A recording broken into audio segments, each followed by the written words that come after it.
Hello, আসসালামু আলাইকুম। আশা করি সবাই কেমন আছেন? সবাই ভালো আছেন, আশা করি ভালো আছেন।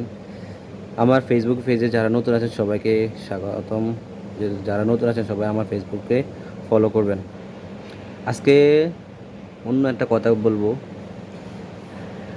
আপনারা যারা প্রবাসী মালয়েশিয়ার আছেন তারা বিশেষ করে আপনারা তো কুয়ালালামপুরের ভিতরে ঘোরাঘুরি করেন, অথবা কোতারায়ার ভিতরে ঘোরাঘুরি করেন, অথবা যেখানে যা ঘোরাঘুরি করেন, আপনারা দেখবেন কিছু সংখ্যক আমাদের বাংলাদেশের মানুষ আছে, তারা ভিক্ষা করে আর কি, ভিক্ষা করে। কিন্তু আমাদের নবীর শিক্ষা ভিক্ষা ভিক্ষা নাই, ঠিক আছে? এরা 5-6 লাখ 4 লাখ 5 লাখ টাকা দিয়া মালয়েশিয়া আসা কাজের অনুযায়ী কাজ করার জন্য আসে, কিন্তু তার বিপরীত এরা আসে কি করে? ভিক্ষা করে, মানুষের কাছ থেকে টাকা তুলে। তখন যখন তাদেরকে কথা বলা হয় তারা বলে আমাদের বলা আছে, আমাদের অমুক আছে তমুক আছে। আসলে এদের কি আছে? আছেটা কি যারা এরকম বলে যে ভিক্ষা করার জন্য, ভিক্ষা করার জন্য আমার বিশেষ করে এখন কোতারার ভিতরে এভেলেবেল হয়ে গেছে, এই জিনিসটা এভেলেবেল। যে কোনো মানুষ যে কোনো সময় আসে ভিক্ষা করে আমাদের বাংলাদেশের লোক। কেন রে ভাই? 3-4 লাখ টাকা দিয়ে মালয়েশিয়া আসে মানুষ ভিক্ষা করার জন্য? এত কি, এত গরিব আপনি? তো এর চেয়ে ভালো তো আমরা বাংলাদেশে ভিক্ষা হতে পারেন, এর চেয়ে ভালো টাকা কামাতে পারেন ভিক্ষা করি বাংলাদেশে। বাংলাদেশের মানুষের মন আরও ভালো।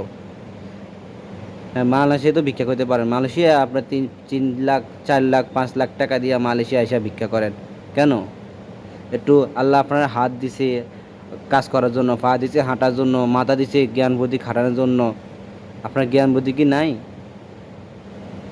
এই ভিডিওটা তাদের মাঝে পৌঁছায় দিবেন, সবার কাছে অনুরোধ রইল এই ভিডিওটা সবার কাছে পৌঁছায় দিবেন, এরকম মানুষকে হয়রানি না করার জন্য। এতে আমাদের বাংলাদেশে যারা প্রবাসী আছে তাদের ইমেজের সমস্যা হইতেছে, তাদের তাদের সমস্যা হইতেছে। কারণ যারা এখানে লোকাল থাকে তারা যদি জিনিসটা দেখে, তারাই ভিডিও বানায়, ভিডিও বানায় পরে নানান জায়গায় প্রচার করে ফেলায়।